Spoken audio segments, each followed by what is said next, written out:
मेरी बहन ने ऑनलाइन लोगों को धोखा देने के लिए मेरी आईडी फोटो का इस्तेमाल किया। वो असल में किसी सुंदर लड़की को फंसाना चाहती थी, लेकिन अप्रत्याशित रूप से उसने एक बहुत बड़ी मछली पकड़ ली। उसने वास्तव में लॉ की उस छात्रा को फंसा लिया जिसका बैकग्राउंड खतरनाक रूप से गहरा है। वो शांत और बेहद खूबसूरत शिया चिंग युआन। जब शिया चिंग युआन ने मेरी फोटो देखी तो उसे लगा कि उसकी बुद्धिमत्ता का अपमान किया गया है। रातों रात उसने कन्फेशन वॉल पर पूरे कैंपस में एक anti fraud wanted notice post कर दिया। ये बिल्कुल बेरहम था। पूरे कैंपस में फ्रॉड विरोधी वांटेड नोटिस। ये व्यक्ति दुर्भावनापूर्ण धोखाधड़ी के लिए एआई द्वारा बनाई गई तस्वीरों का इस्तेमाल करता है। ऐसा दिखने वाला आदमी असल जिंदगी में बस मौजूद ही नहीं हो सकता। ये पूरी तरह से फोटोशॉप है। सुराग देने वाले किसी भी व्यक्ति को भारी इनाम। मिसी, उतावली मत हो। क्या हो अगर ये फोटोशॉप न हो? क्या हो अगर ये सचमुच उसका अपना भाई हो? शिया चिंग युआन ने पूरे विश्वास के साथ जवाब दिया, असंभव। आपको असली कैंपस में ऐसा चेहरा नहीं मिल सकता। बहन का कर्ज भाई चुकाएगा। कल एग्रीमेंट साइन करके जिम ले आना और मुझे ढूंढ लेना, वरना अपना बोरिया बिस्तर समेटो और बाहर निकलो। अगले दिन बास्केटबॉल मैच होने तक उसने मुझे देख लिया था। वो इंसान जो उस असंभव रूप से परफेक्ट भगवान जैसे चेहरे से बिल्कुल मैच करता था। चिंग युआन ने अपना फोन निकाला और पोस्ट को एडिट किया। अर्जेंट। मेरी ननद भाभी मुझसे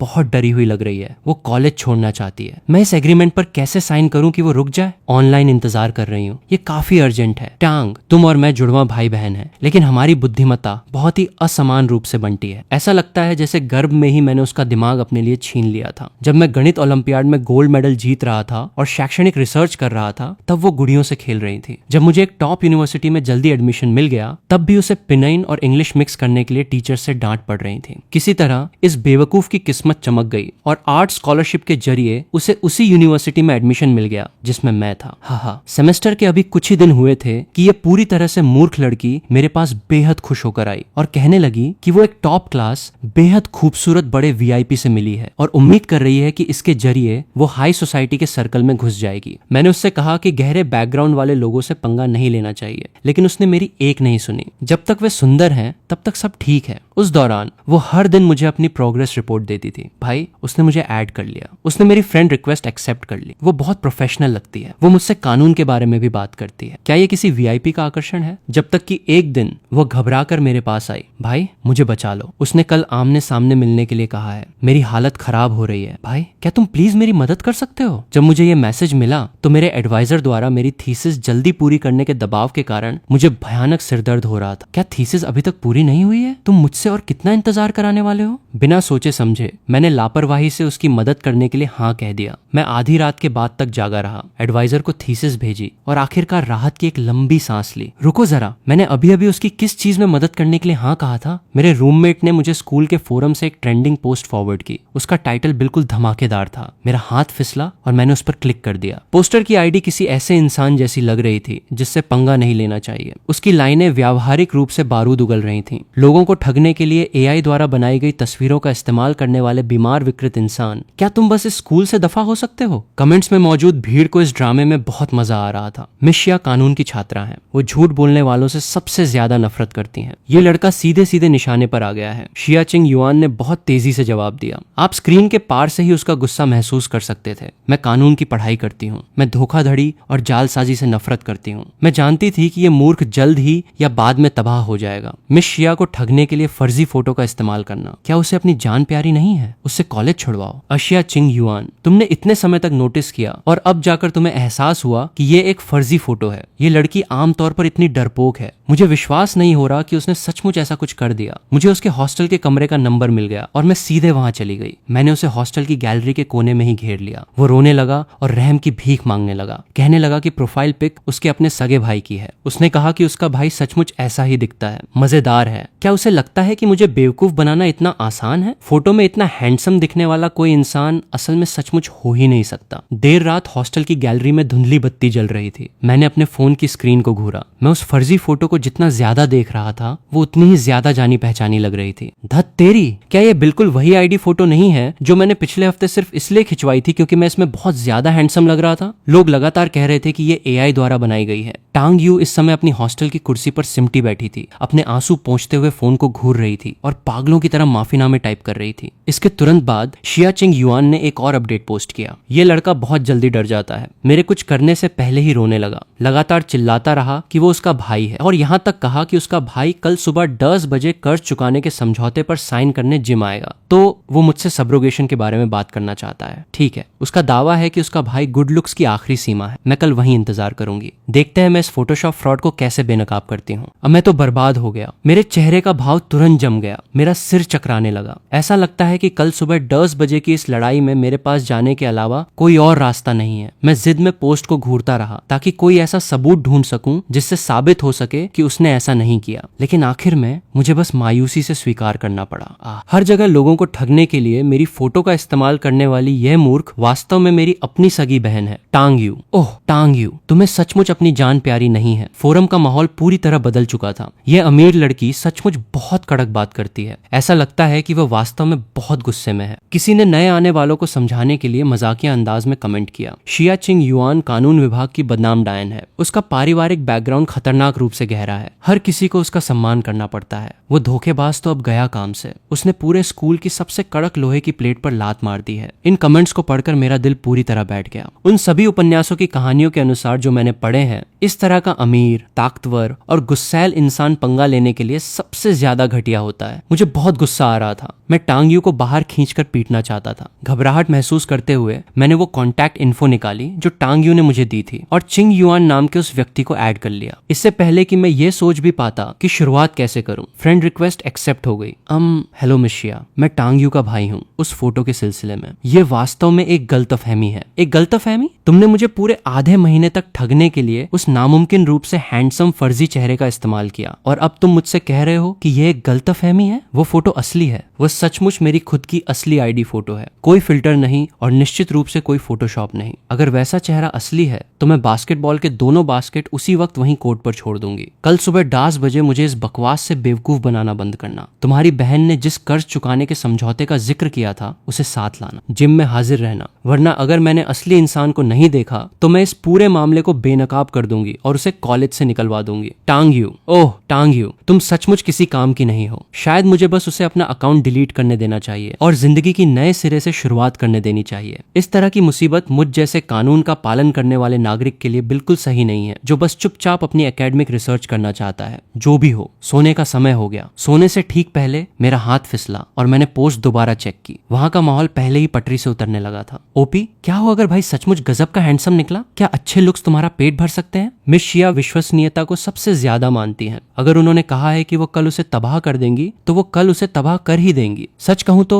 मैं देखना चाहता हूं कि वो भगवान जैसा चेहरा असल जिंदगी में वास्तव में कितना बदसूरत। चलो इसका लाइव स्ट्रीम करते हैं। असंभव, इस दुनिया में कोई भी वैसा नहीं दिखता। ये लड़का सिर्फ एक धोखेबाज है। मेरी जिंदगी में ये पहली बार है जब मुझे किसी ने बेवकूफ बनाया है। मुझे कल अपना बदला लेना ही होगा। उन भाई बहन को कल अपनी खैर मनानी चाहिए और इंतजार करना चाहिए। मैंने अपनी आंखें बंद कर ली। मेरा दिल पूरी तरह बुझ चुका था। बढ़िया है, कल की लड़ाई बहुत कठिन होने वाली है। मुझे न केवल टांग यू की नन्ही जान बचानी है, बल्कि मुझे उस शिया लड़की से उस बेकार कर्ज चुकाने के समझौते को फड़वाने का रास्ता भी निकालना होगा। हाँ भाई, मुझे बचा लो। माफीनामा साथ लाना। कल सुबह हॉस्टल के नीचे मेरा इंतजार करना। भाई भाई भाई, मुझसे गलती हो गई। मैंने अपनी प्रोफाइल पिक बदलकर शिबा इनू कर ली है। अब प्रोफाइल पिक बदलने का क्या फायदा है? उसने पहले ही पूरे कैंपस में वांटेड नोटिस जारी कर दिया है। तो क्या सीनियर शिया सचमुच मुझे कॉलेज से निकलवा देंगी? नहीं, मैं हूं ना।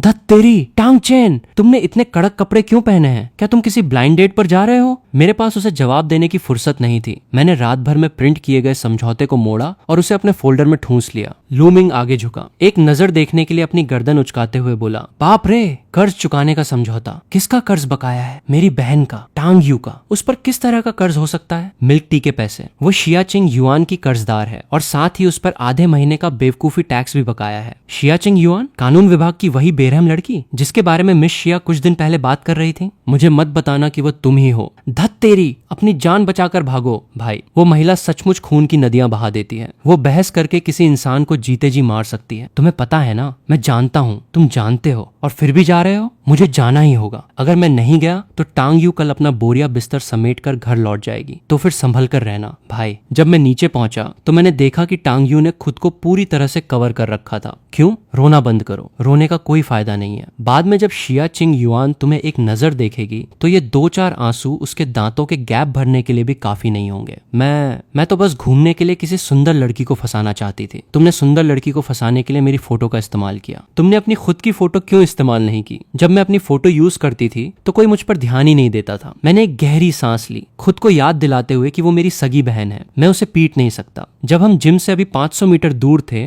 तभी मुझे वहां का माहौल अजीब लगने लगा। सड़क पर लोग 2-2, 3-3 की टोलियों में थे। हर कोई अपने हाथ में फोन थामे था, कभी कभी जिम की तरफ ऊपर देख रहा था और अपनी सांसों में कुछ फुसफुसा रहा था। अरे बाप रे, क्या इस लड़के का चेहरा थोड़ा जाना पहचाना नहीं लग रहा? कौन सा? वही जो अभी जैकेट पहन कर गया। वे सब तुम्हारी तरफ देख रहे हैं। हाँ, ये पूरे कैंपस का वांटेड नोटिस है। याद है, मैं इस समय व्यावहारिक रूप से एक भगोड़ा हूँ। जब हम जिम के एंट्रेंस पर पहुंचे तो मैंने अपनी कलाई उठाकर घड़ी देखी, 9:58। बिल्कुल सही समय पर। स्ट्रीमर!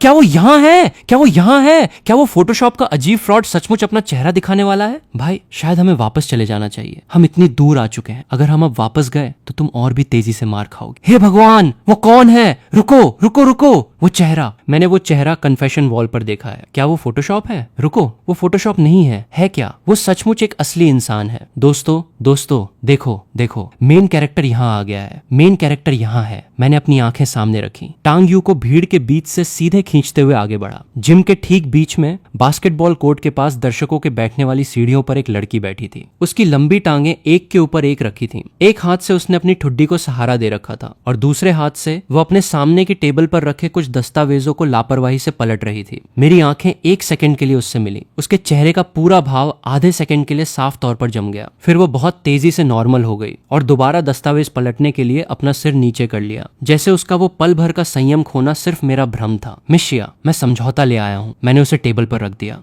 तुम्हारा ये चेहरा, तुमने प्लास्टिक सर्जरी करवाई है ना? बाप रे, मिस शिया सचमुच अपनी हार मानने से इनकार कर रही हैं। वो बस दिखावा कर रही हैं। उसने अभी जो चेहरे का भाव बनाया, मैंने उसे रिकॉर्ड कर लिया। भाई, क्या वो सचमुच मुझे कॉलेज से निकलवा देगी? हाँ, तुम सही कह रही हो। ये एक जेनेटिक म्यूटेशन है। मैं इसके साथ ही पैदा हुआ हूँ। मिस शिया, तुम्हारे भाई का ये बहाना बिल्कुल वैसा ही है जैसा तुम्हारा कल का बहाना था। ऐसा लगता है कि तुम्हारे परिवार में झूठ बोलने का जीन है। ठीक है, मैं अब इसे समझ सकता था। ये मिस आखिरी दम तक जिद पर अड़े रहने वाले टाइप की थी। वो कुछ ही देर पहले साफ तौर पर दंग रह गई थी, लेकिन अब वो अभी भी कड़क होने का नाटक कर रही थी। मिस शिया, आपने मुझसे समझौता लाने के लिए कहा था। समझौता यहाँ है, लेकिन इस पर साइन करने से पहले मेरा एक सवाल है। बोलो। आपके इस समझौते में क्लॉज 3 से लेकर 7 तक कानूनी रूप से पूरी तरह से अमान्य है। शुरुआत करने के लिए इस समझौते के पक्षों के बीच वास्तव में कोई कर्ज है ही नहीं। ऐसे में सबरोगेशन क्लॉज को जबरदस्ती लागू करना साफ तौर पर अनुचित है। क्लॉज 10 में मुझसे ये मांग की गई है कि मैं अपनी बहन की जगह लूं और पूरे 1 साल तक बिना सैलरी के काम करूं। इस तरह की शर्त भी स्वाभाविक रूप से पूरी तरह से अनुचित है। क्या आप सचमुच चाहती हैं कि मैं इस पर साइन करूं? चिंग युआन का सिर अचानक ऊपर उठा। उसकी आंखें फटी की फटी रह गईं। उसके होंठ थोड़े खुल गए, जैसे वो कुछ कहना चाहती हो, लेकिन उसने उसे वापस अंदर ही निगल लिया। उस पल मैंने देखा कि उसके कानों के किनारे बहुत तेजी से और बेकाबू होकर लाल हो गए। हे भगवान, भाई मुझसे शादी कर लो। मैं लॉ डिपार्टमेंट से हूँ। मैंने पहले ही दावा ठोक दिया है। इस लड़के ने जो भी पॉइंट रखे हैं वे सब कानूनी तौर पर बिल्कुल सही बैठते हैं। अरे क्यों ना हम दोबारा बातचीत कर लें? चिंग युआन का चेहरा साफ तौर पर बहुत तेजी से बदला। वो उसके कानों से लेकर उसकी गर्दन तक पूरी तरह लाल हो गया। वो सीढ़ियों पर पूरी तरह जम गई। उसकी उंगलियां अभी भी समझौते के तीसरे पेज पर टिकी थीं, मानो किसी ने उस पर पॉज का बटन दबा दिया हो। जिम में इतनी शांति थी कि पिन गिरने की आवाज भी सुनी जा सकती थी। बाप रे, ये लड़का वास्तव में इन सब चीजों की बारीकियां बहुत अच्छे से समझता है। मिस को शायद आज अपनी हार माननी पड़ेगी। मुझे तो ऐसा लग रहा है कि वो अपने लिए एक पति चुनने वाली है। टांग चेन, सही कहा ना? तुम किस डिपार्टमेंट से हो? Computer science, second year. Computer science का सेकेंड ईयर का स्टूडेंट। फिर भी तुम इन नियमों को इतनी अच्छी तरह जानते हो। क्या तुम्हारे एडवाइजर को पता है कि तुम अपने असली मेन सब्जेक्ट को छोड़कर इन सब में टाइम पास कर रहे हो? मिस शिया शर्मिंदगी के मारे अब अपना बचाव करने की कोशिश कर रही हैं। हाँ, इन चीजों को जानना टाइम पास करना नहीं है। इसे कॉमन सेंस कहते हैं। Common sense. हाँ,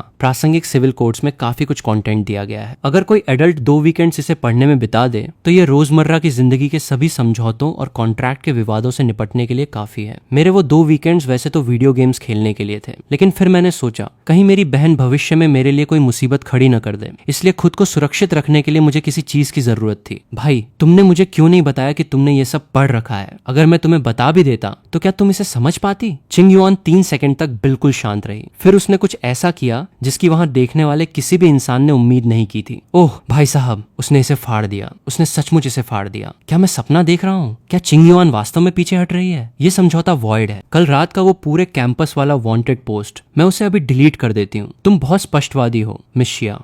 तुम्हारी बहन ने पूरे आधे महीने तक मुझे ठगने के लिए तुम्हारी फोटो का इस्तेमाल किया। मैं उस बात को भूल सकती हूँ, लेकिन मेरी एक शर्त है। तुमने अभी अभी कहा कि मेरे समझौते के क्लॉज 3 से 7 तक काम नहीं करते। मैं इसे स्वीकार करती हूँ। तुमने कहा कि क्लॉज 11 में बिना सैलरी के काम करने वाली शर्त अनुचित है। मैं इसे भी स्वीकार करती हूँ, लेकिन बाकी के 9 क्लॉजेस का क्या? तुम मुझे ये क्यों नहीं बताते कि उन 9 क्लॉजेस में क्या खराबी है? वो मौके पर ही उसका टेस्ट ले रही थी। भाई तुमने वास्तव में उन सभी कमियों को तो नहीं ढूंढ लिया है ना? क्लॉज 8, जिसमें कॉन्ट्रैक्ट तोड़ने पर पेनाल्टी को सामने वाले पक्ष की सालाना इनकम का 30% तय किया गया है। वो बहुत ज्यादा बड़ा स्टैंडर्ड है। अगर ये मामला कभी संबंधित अधिकारियों के पास जाता है तो इतनी अत्यधिक मुआवजे की मांग का समर्थन नहीं किया जाएगा। क्लॉज 9, जिसमें सीधे ये शर्त रखी गई है कि विवादों को आपके लोकल ज्यूरिसडिक्शन में ही निपटाया जाना चाहिए। उसे पूरी सटीकता से नहीं लिखा गया है। विशेष परिस्थितियों में यह क्लॉज अमान्य हो जाएगा। क्लॉज 10, ठीक है, यह एक स्टैंडर्ड कॉन्फिडेंशियलिटी एग्रीमेंट है। क्लॉज 12 भाई बहनों को मुआवजे के लिए जबरदस्ती संयुक्त रूप से उत्तरदायी बनाता है, जो कानूनी रूप से मान्य नहीं है। रिश्तेदार बिना किसी वजह के एक दूसरे का कर्ज नहीं उठा सकते। क्लॉज 13 में सिर्फ ये कहा गया है कि उल्लंघन करने पर सार्वजनिक रूप से माफी मांगनी होगी, लेकिन इसमें माफी का दायरा या तरीका तय नहीं किया गया है। अगर इसे सचमुच लागू करने की जरूरत पड़ी तो इसे एग्जीक्यूट करना नामुमकिन होगा। उल्लंघन के परिणामों को लेकर क्लॉज 14 से 16 बहुत ज्यादा धुंधले लिखे गए हैं। वे कमियों से भरे हैं। क्लॉज 17 साइन करने की जगह है। मिस शिया, क्या आपने ये समझौता खुद लिखा था या आपने इसे अपने किसी सीनियर से लिखवाया था? अरे मैं आज से ये घोषणा करती हूँ कि ये मेरा पति है। पूरा लॉ डिपार्टमेंट बाथरूम में बैठकर रो रहा है। मिस शिया, बस सरेंडर कर दो। अगर तुम थोड़ी देर और अड़ी रही तो तुम्हारा चेहरा लाल होने की वजह से फटने लगेगा। वो बिल्कुल सही कह रहा है। उसने जो भी कमियां बताई हैं वे पूरी तरह वैलिड हैं। क्या वो सचमुच लॉ डिपार्टमेंट से नहीं है? शिया चिंग युआन काफी देर तक शांत रही, इतनी देर तक कि मुझे लगा कि वो टेबल पटक कर वहां से चली जाएगी। फिर वो अचानक मुस्कुराई। उस मुस्कान ने उसके पूरे चेहरे के हाव भाव को पूरी तरह बदल दिया। बाप रे! शिया चिंग युआन मुस्कुरा सकती है। मैं यहाँ 3 साल से हूँ और ये पहली बार है जब मैं इसे देख रहा हूँ। ये लड़का आखिर है कौन? उसने सचमुच उस डायन को मुस्कुराने पर मजबूर कर दिया। चिंग युआन खड़ी हुई, एक एक कदम आगे बढ़ते हुए मेरे पास आई और मेरे सामने आकर रुक गई। टांग चेन, हाँ वो समझौता मैंने खुद लिखा था। मैं जानता हूँ। तुम्हें कैसे पता चला? कोई प्रोफेशनल इतनी सारी नौसिखियों वाली गलतियां नहीं करेगा। इसके अलावा क्लॉज 2 में रिश्तेदारों की लायबिलिटी को जिस तरह लिखा गया है वो टेक्स्ट बुक्स में पाया जाने वाला एक आम उदाहरण का फॉर्मेट है। अरे अब से तुम मेरे सामने अपनी काबिलियत दिखाना बंद करो, समझे? तुम बस इस बात के लिए ऐसे ही मान रहे हो? हाँ। चिंग युआन ने 3 सेकंड तक मुझे घूरा, शायद ये पक्का करने के लिए कि क्या मैं तंज कस रहा हूँ। कंफर्म करने के बाद उसने अपनी जेब से फोन निकाला, कन्फेशन वॉल खोली और एक नया पोस्ट टाइप किया। भाई इसे देखो, अर्जेंट। मुझे लगता है कि मैंने अपने होने वाले पति को नाराज कर दिया है। उसे रोकने के लिए मुझे क्या करना चाहिए? ऑनलाइन इंतजार कर रही हूँ। ये काफी अर्जेंट है। टांग चेन, लाइब्रेरी की 3री मंजिल। मैं तुम्हारे लिए एक नया समझौता तैयार करूंगी। डिनर मेरी तरफ से होगा। ठीक है भाई, मुझे मत बताना कि तुम उसके प्यार में पड़ गए हो। उस दिन का वीडियो कन्फेशन वॉल पर 2 घंटे से भी कम समय तक रहा और उस पर पहले ही 2 लाख से ज्यादा व्यूज आ चुके थे। मैं 3 दिनों तक अपने हॉस्टल में छुपा रहा और अपना फोन बंद कर दिया। यहाँ तक कि मैंने अपनी थीसिस के लिए दबाव बना रहे अपने एडवाइजर को रिप्लाई करने की हिम्मत भी नहीं की। लूमिंग हर दिन मुझे गले लगाता और चिल्लाता, भाई प्लीज मुझे अपने तरीके सिखाओ। मैं बस अपनी जिंदगी में एक बार शिया चिंग युआन से ट्रीट पाना चाहता हूँ। दफा हो जाओ। क्या तुम्हारी थीसिस पूरी हो गई? दूसरी तरफ टांग यू को इसके कारण एक नई जिंदगी मिल गई थी। वो पूरी तरह मूर्ख लड़की अब कॉलर खड़ी करके रोब से घूमती है। हा, वो मेरा भाई है। वो सचमुच मेरा सगा भाई है। मेरा भाई और मैं एक ही माँ से पैदा हुए जुड़वा भाई बहन है। वो व्यावहारिक रूप से एक चलता फिरता QR कोड बन चुकी थी। बुधवार की शाम ठीक 6:55 बजे मैं समय पर लाइब्रेरी की 3री मंजिल पर पहुंच गया। मुझे लगा कि इस हफ्ते मैं कुछ ज्यादा ही सुर्खियों में आ गया हूँ। अगर किसी ने मेरी एक और फोटो खींच ली तो शायद मुझे रातों रात स्कूल से बाहर जाना पड़ेगा। लो प्रोफाइल रहना ही बेहतर है। साफ आसमान अचानक तूफान में बदल गया। छुपने की कोई जगह नहीं, हमेशा लोगों को निराश छोड़ना।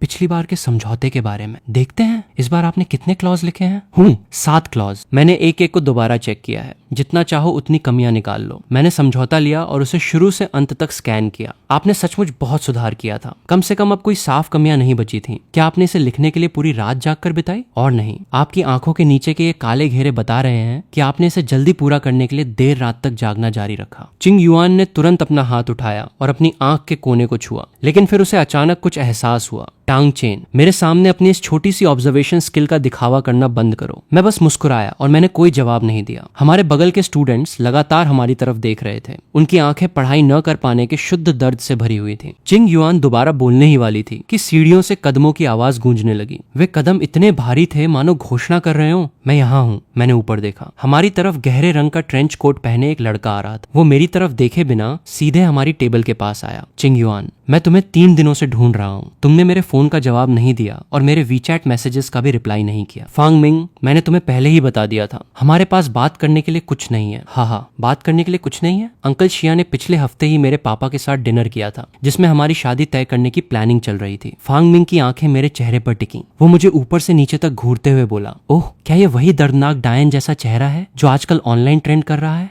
मेरा मतलब है चिंग युआन, तुम्हारा टेस्ट कब से इतना गिर गया कि तुम एक ऐसे इंटरनेट सेलिब्रिटी के साथ घूम रही हो जो सिर्फ पब्लिसिटी के लिए अपने चेहरे पर निर्भर है। मैंने टेबल पर रखा पानी का ग्लास उठाया और उसकी एक धीमी चुस्की ली। पानी थोड़ा ठंडा था। शिया चिंग युआन अचानक खड़ी हो गई। जैसे ही वो भड़कने वाली थी, मैंने अपना हाथ उठाया और धीरे से उसकी कलाई को नीचे दबा दिया। एक्सक्यूज मी क्लासमेट, मुझे याद आ रहा है कि मैंने खबरों में पढ़ा था कि पिछले हफ्ते शाई ग्रुप के सीईओ, जो मिस शिया के पिता हैं, पूरे समय विदेश में एक बड़े समिट में शामिल हो रहे थे। इस बीच आपके फांग परिवार का बिजनेस पूरी तरह घरेलू है, तो वास्तव में आपके पिता उनके पिता से कैसे मिल पाए? फांग मिंग, सार्वजनिक रूप से एक झूठा रिश्ता बनाना और जानबूझकर दूसरों को नीचा दिखाना पहले से ही दुर्भावनापूर्ण मानहानि के दायरे में आता है। अगर मिस शिया के पिता इस मामले को आगे बढ़ाने का फैसला करते हैं तो आपकी एंड आपके पिता की प्रतिष्ठा को बहुत बड़ा झटका लगेगा। इसके बाद होने वाले कानूनी विवाद लंबे समय तक खिंचेंगे। इस बात को एक तरफ रख भी दें कि आप केस जीतते हैं या हारते हैं, बिजनेस सर्कल में फांग परिवार की प्रतिष्ठा शायद पहले ही आधी रह जाएगी। बाप रे, यंग मास्टर फांग, कौन सा फांग परिवार? बिल्डिंग मटेरियल वाला, स्टील और सीमेंट का काम करने वाले लोग? वे कुछ समय पहले ही हेडलाइंस में थे। धत तेरी, क्या उसने अभी जो कहा वो सचमुच इतना बढ़ा चढ़ाकर कहा गया था? क्या ये सचमुच उनकी कंपनी की आधी मार्केट वैल्यू को खत्म कर सकता है? सिर्फ उनकी प्रतिष्ठा को पहुंचने वाला नुकसान ही उनके स्टॉक को 3 पॉइंट गिराने के लिए काफी होगा। तुम खुद को समझते क्या हो? मैं कोई खास इंसान नहीं हूँ, बस कंप्यूटर साइंस का 2nd ईयर का स्टूडेंट हूँ जो कोड लिखता है। लेकिन आपने अभी एक सार्वजनिक स्थान पर अज्ञात तीसरे पक्षों की मौजूदगी में जो कुछ भी कहा वो मिस शिया और मेरे खिलाफ एक पर्सनल अटैक और मानहानि था। हर किसी की प्रतिष्ठा कानून द्वारा सुरक्षित है। इस तरह सार्वजनिक रूप से लोगों का अपमान करने पर हमें आपको कानूनी रूप से जिम्मेदार ठहराने का पूरा अधिकार है। मैंने कुछ पलों के लिए बात रोकी और अपना नजरिया पास खड़ी लड़की की तरफ घुमाया। एक्सक्यूज मी मिस,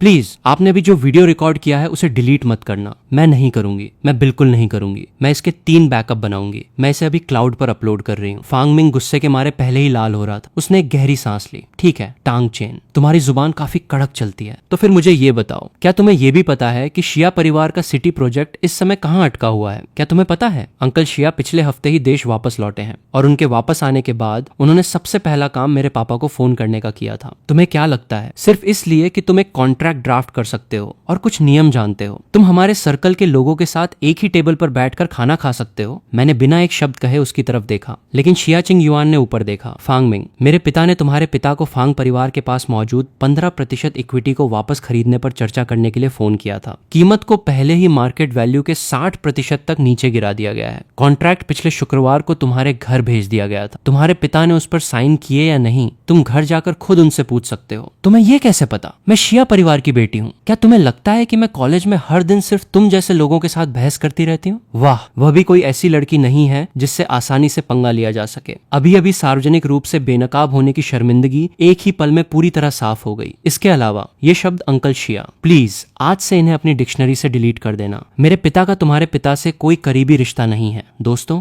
क्या तुमने वह सुना? क्या तुमने सुना? शिया परिवार की बड़ी बेटी ने खुद यह बात कही है। शिया परिवार फांग परिवार के शेयर्स वापस खरीद रहा है और कीमत को 60% तक काट दिया गया है। फांग परिवार को पूरी तरह निगल लिया जाने वाला है। यंग मास्टर फांग का अभी का घमंड सिर्फ एक दिखावा था। शिया परिवार ने उनके सिर पर सीधे एक तलवार लटका रखी है। इसे ही कहते हैं कि टिड्डा शिकार पर नजर रखे हुए था और उसे पीछे खड़े शिकारी पक्षी का अंदाजा ही नहीं था। पता चला कि वो खुद टिड्डा है। टांग चेन, तुम बस रास्ता देखो। मैं रास्ता ही देख रहा हूँ। तुम और क्या कहना चाहते हो? क्या मेरा दोबारा अपमान करना चाहते हो? उस क्लासमेट का फोन अभी भी रिकॉर्डिंग कर रहा है। ये चालू है 4K रिजोल्यूशन, लाइटिंग बहुत बढ़िया है। उसने गुस्से में अपनी आस्तीन झटकी, मुड़ा और पैर पटकता हुआ वहां से चला गया। दोस्तों क्या तुमने ये सब कैमरे में कैद किया? वो टांग चेन है, कंप्यूटर साइंस डिपार्टमेंट का सेकंड ईयर का स्टूडेंट। टांग चेन, नाम याद रखना। वो अगला इंटरनेट सनसनी बनने वाला है। रिकॉर्डिंग बंद करो। इसे बंद करो। वो मेरा होने वाला पति है। अगर तुमने इसे पोस्ट कर दिया और सुंदर लड़कियां मेरे मर्द को परेशान करने लगी तो क्या होगा? हे भगवान, ये लड़का सिर्फ हैंडसम नहीं है, वो कानून जानता है और वो बिजनेस भी समझता है। वो अच्छी तरह जानता है कि किसी को धूल कैसे चटानी है। और सबसे पागलपन वाली बात यह है कि वो कंप्यूटर साइंस का स्टूडेंट है। ये तो एक डिपार्टमेंट से दूसरे डिपार्टमेंट में जाकर धोबी पछाड़ देने जैसा है। भाई, मैंने आज से ही कानून का अपना इलेक्टिव सब्जेक्ट दोबारा पढ़ने का फैसला किया है। टांग चेन, चलो कहीं और चलकर बात करते हैं। क्या हम यहाँ अच्छे से बात नहीं कर रहे हैं?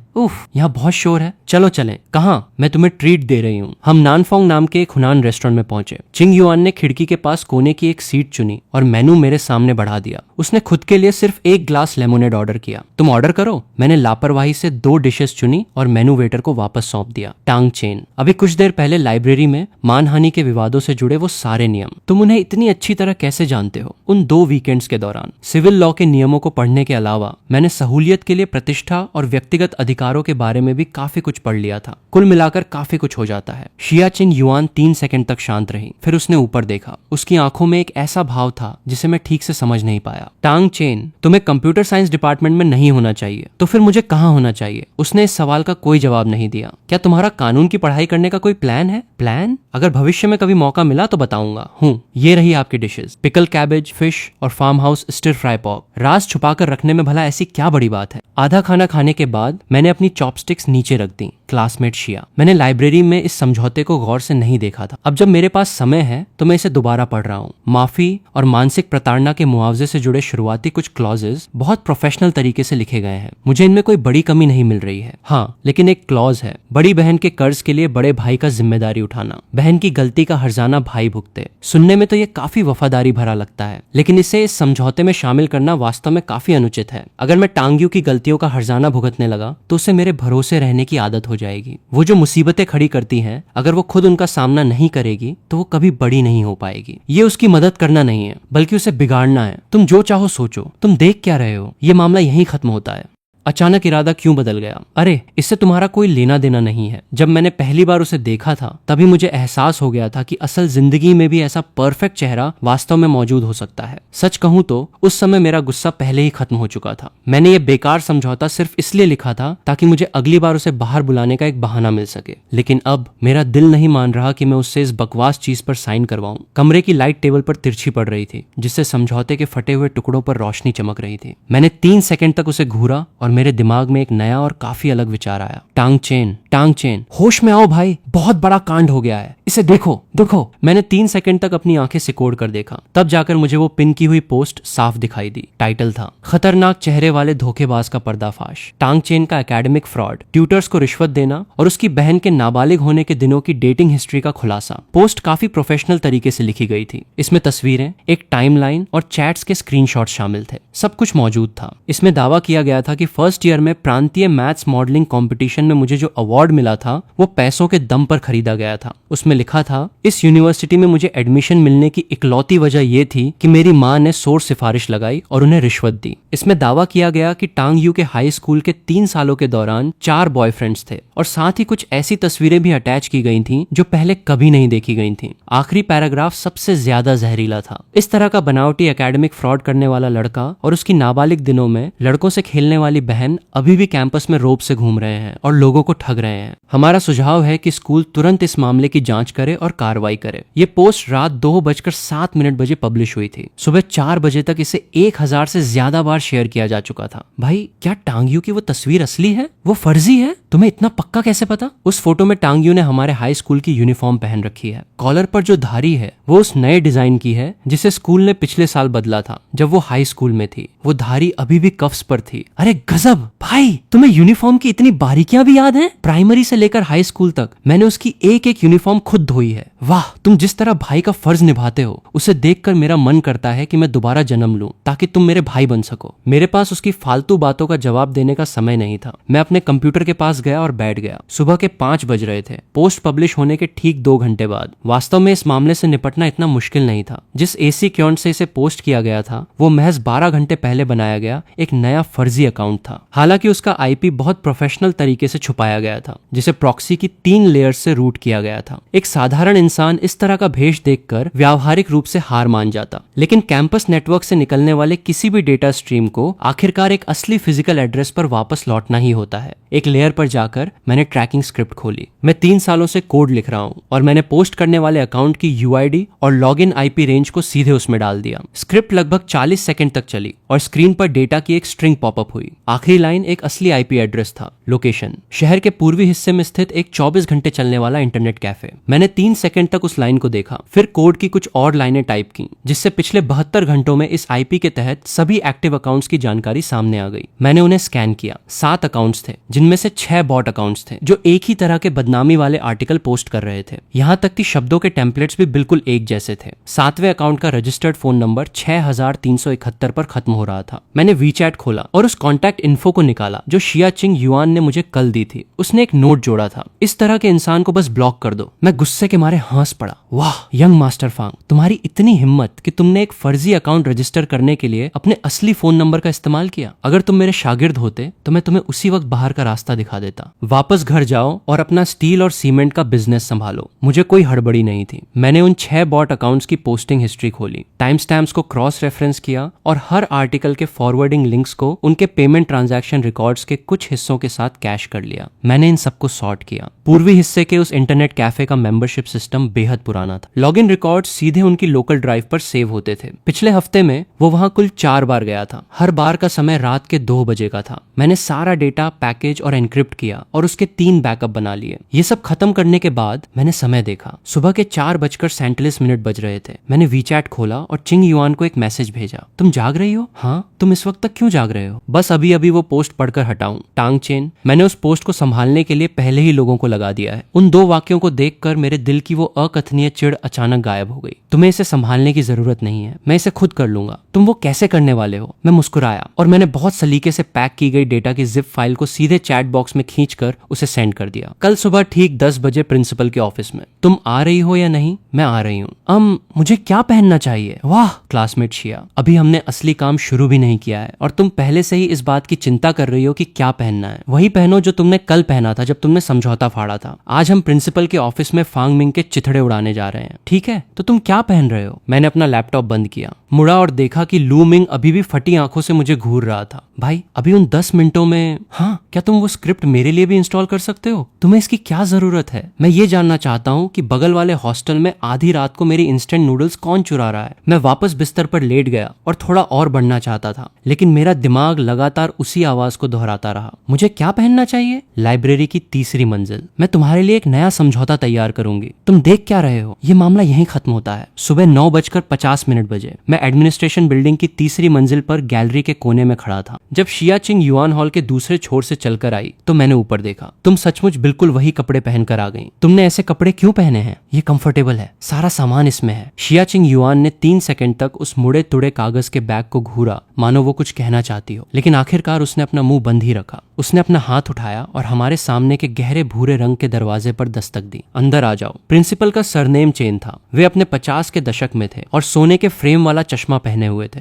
वे उस समय दस्तावेजों का एक ढेर रिव्यू कर रहे थे। डेस्क के दूसरी तरफ 2 लोग पहले से ही बैठे थे, फांग मिंग और उसके पिता फांग होंगई, चिंग युआन और मेरी भतीजी अंकल फांग। फांग होंगई के चेहरे की मुस्कान आधे सेकंड के लिए जम गई। और ये निश्चित रूप से क्लासमेट टांग ही होगा। सही कहा कहा ना, हाँ नौजवान, हमने आज तुम्हें यहाँ इसलिए बुलाया है ताकि कल रात की उस ऑनलाइन पोस्ट के बारे में बात कर सकें। छोटे टांग, चेयरमैन फांग ने पहले ही आगे बढ़कर स्कूल के सामने स्थिति को स्पष्ट कर दिया है। उन्होंने उस पोस्ट की जांच की है। वो फांग परिवार की कंपनी का एक इंटर्न था जो फांग मिंग की चापलूसी करना चाहता था और उसने अपने दम पर इसे पोस्ट कर दिया था। मामला सुलझा लिया गया है। चेयरमैन फांग इसके लिए उचित जिम्मेदारी उठाने, चीजों को साफ करने के लिए एक पब्लिक स्टेटमेंट जारी करने और तुम्हारी प्रतिष्ठा को पहुंचे नुकसान का मुआवजा देने के लिए भी तैयार है। मैंने फांग मिंग की तरफ देखा। वो युवा मास्टर अपनी बाहें सिकोड़े बैठा था और उसके चेहरे पर एक घमंडी मुस्कान थी। ठीक है, सब कुछ पहले से ही सेट है। फांग परिवार इस रूटीन में वाकई बहुत माहिर है। प्रिंसिपल चेन, जी हाँ, क्या मैं 3 मिनट के लिए आपका कंप्यूटर इस्तेमाल कर सकता हूँ? प्रिंसिपल चेन थोड़े हैरान रह गए और उन्होंने अनजाने में अपना लैपटॉप मेरी तरफ बढ़ा दिया। फांग होंगई ने अपनी आंखें सिकोड़ ली। मैंने उनकी तरफ नहीं देखा। मैंने अपनी लाई हुई यूएसबी ड्राइव खोली, उसे प्लग इन किया और कोड की कुछ लाइनें टाइप की। स्क्रीन पर एक साफ विंडो पॉपअप हुई। Principal Chen, chairman Fang. कल रात 2:07 बजे जो पोस्ट पब्लिश हुई थी, पोस्ट करने वाले अकाउंट की यूआईडी यहाँ इस स्ट्रिंग में है। इस अकाउंट का रजिस्ट्रेशन टाइम रात 1:48 बजे का था। रजिस्टर्ड फोन नंबर एनक्रिप्टेड था, लेकिन असली नंबर 6371 पर खत्म होता है। पिछले 72 घंटों के डेटा की दूसरी लाइन। इस अकाउंट ने शहर के पूर्वी हिस्से में स्थित शिंगवांग इंटरनेट कैफे की दूसरी मंजिल पर पीसी नंबर 7 से कुल 4 बार लॉगिन किया है। फांग मिंग का चेहरा मौत की तरह सफेद पड़ गया। चारों लॉगिन टाइम्स उन 6 बॉट अकाउंट्स के समय से बिल्कुल मैच करते हैं जिन्होंने कन्फेशन वॉल और 3 अन्य पब्लिक प्लेटफॉर्म्स पर बदनामी वाले आर्टिकल्स पोस्ट किए थे। चेयरमैन फांग, आपने अभी अभी कहा था कि यह आपकी कंपनी का एक इंटर्न था जिसने इसे अपने दम पर पोस्ट किया था। छोटे टांग, जब तकनीकी चीजों की बात आती है तो हम सिर्फ तुम्हारी एक तरफा बात पर भरोसा नहीं कर सकते। चेयरमैन फांग बिल्कुल सही कह रहे हैं। इसीलिए मैंने डेटा का बिल्कुल यही पूरा सेट स्कूल के नेटवर्क सेंटर को भी भेज दिया है। स्कूल के नेटवर्क सेंटर को रसीद का कंफर्मेशन जो मुझे ठीक 10 मिनट पहले ही मिला है। छोटे टांग, तुम्हें ये डेटा कहाँ से मिला? मैंने इसे खुद की लिखी हुई एक स्क्रिप्ट के जरिए निकाला है। तुमने कहा कि तुम कंप्यूटर साइंस के 2nd ईयर के स्टूडेंट हो? जी हाँ। चेयरमैन फांग, प्रिंसिपल चेन, टांग चेन आज इस मामले के लिए कोई क्रिमिनल चार्जेस लगाने का इरादा नहीं रखता है। हालांकि उस पोस्ट के जो हिस्से मेरे बारे में अफवाहें फैलाने से जुड़े हैं, खासकर वो हिस्सा जिसमें यह दावा किया गया है कि टांग चेन आगे बढ़ने के लिए कनेक्शंस पर निर्भर है, उस वाक्य का सीधा मतलब ये निकलता है कि मेरा शिया परिवार पर्दे के पीछे से उसका सपोर्ट कर रहा है। आपको क्या लगता है जब मेरे पिता ये सुनेंगे तो वे क्या सोचेंगे? शिया परिवार की इक्विटी पर नजर गड़ाए बैठे वो बाहरी लोग जब इसे सुनेंगे तो क्या सोचेंगे? ये वो सप्लीमेंट्री एग्रीमेंट है जो मेरे पिता ने पिछले हफ्ते अपने वकीलों से फांग परिवार के शेयर्स को वापस खरीदने के सिलसिले में तैयार करवाया था। असली कीमत मार्केट वैल्यू की 60% थी। आज से इसे एडजस्ट करके 30% कर दिया गया है। चिंग युआन, ये अंकल फांग हैं। आप वापस जाकर इस पर मेरे पिता से चर्चा कर सकते हैं। प्रिंसिपल चेन, आज यहाँ आने के लिए माफी चाहते हैं। चलो चलें। टांग चेन, अरे ये सचमुच तुम ही हो। मैं लिंची हूँ। 10 साल पहले मेरे पापा मुझे हमेशा तुम्हारे घर खेलने ले जाया करते थे। मुझे उसकी थोड़ी याद है। ये तो बहुत बढ़िया है। मैंने अभी अभी यहाँ ट्रांसफर लिया है, फाइनेंस डिपार्टमेंट में 1st ईयर। मुझे उम्मीद नहीं थी कि इतनी बड़ी सह घटना से हमारी मुलाकात हो जाएगी। क्या मैं तुम्हारा वीचैट ऐड कर सकती हूँ? बहुत समय हो गया है। मैं सचमुच तुम्हारे साथ पुरानी बातें ताजा करना चाहती हूँ। जरूर, तो फिर मैं आप लोगों को और परेशान नहीं करूंगी। टांग चेन, चलो किसी और दिन साथ में खाना खाते हैं, बस पुरानी बातें ताजा करने के लिए। ओह लिंची, लिन जैनिंग की बेटी जो लिन ग्रुप के चेयरमैन हैं। क्या हुआ, कोई प्रॉब्लम है? ये लिंची, जिस तरह वो तुम्हारे करीब आई वो कुछ ज्यादा ही जानबूझकर किया गया लगा। तुम्हें लगता है कि उसका कोई छिपा हुआ मकसद है? जिस तरह उसने तुम्हें देखा उससे तो यही लगा कि वो तुम्हें रिझाना चाहती है, लेकिन उसमें कुछ अजीब भी था। उससे दूर रहो।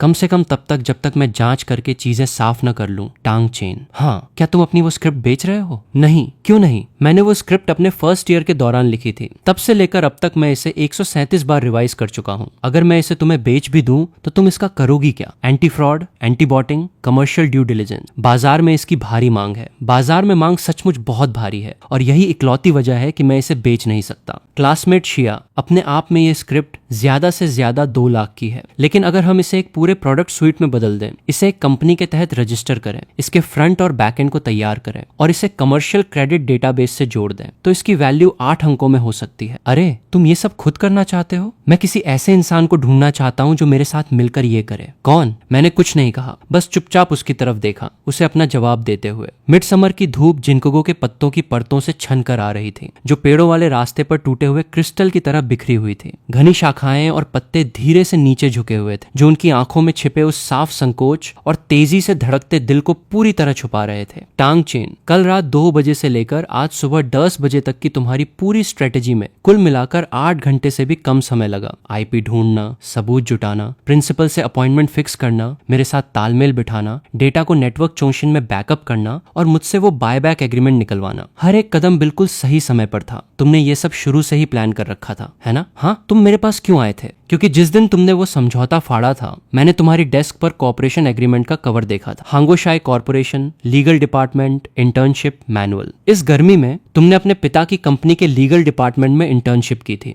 और फिर इसी के साथ हमारे ये एपिसोड यहीं पर खत्म होता है। तो दोस्तों, आपको ये वीडियो कैसी लगी हमें कमेंट में जरूर बताएं। और अगर आपको इसका पार्ट 2 चाहिए तो मैं इस वीडियो को लाइक एम रखता हूँ। 1000 लाइक, 100 कमेंट। इस लिए ज्यादा से ज्यादा लाइक और सब्सक्राइब करो यार। मिलते हैं आपसे अगली वीडियो में।